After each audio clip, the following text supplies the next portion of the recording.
आणि इथे आपल्याला जर नीट आपण बघितलं तर दोन स्त्रिया दिसतात.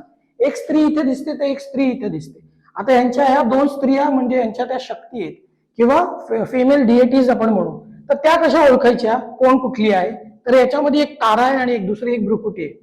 तर जिच्या हातामध्ये नेहमी कमळ असतं ते ती तारा असते. तुम्हाला एक्झॅक्टली दिसेल ते इथे कमळ आहे. ताराचा पेहरावा कसा आहे, तर वरचे अधोवस्त्र उघडे आहेत, वरचं कापड घातलं जात नव्हतं, खालचे कापड घातलेले.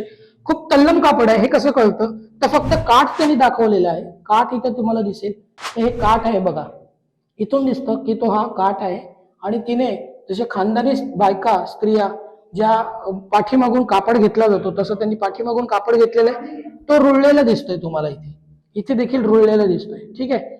तर ती तारा जी आहे तिच्या कानामध्ये मोठे मोठे आभूषण आहेत, आंबाडा आहे तिच्या डोक्यावर. पुन्हा आता आपण जसं तिकडे बघितलं तसंच इथे सुद्धा तिच्या इथे मुकुट आहे.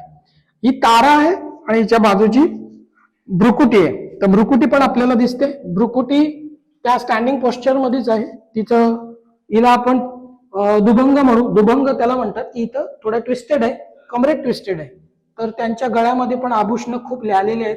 इथे तुम्ही जर बघितलं तर खूप हार जो आहे तो इथून कनेक्टेड कमरेपर्यंत आहे. आणि त्यांच्या हातात सुद्धा त्यांच्या दंडावर सुद्धा बाजूबंद आहे. आणि तो जो स्त्रिया आहेत, तो जो कापड घालतात खानदानी स्त्रिया, तर त्याप्रमाणेच ते आहे.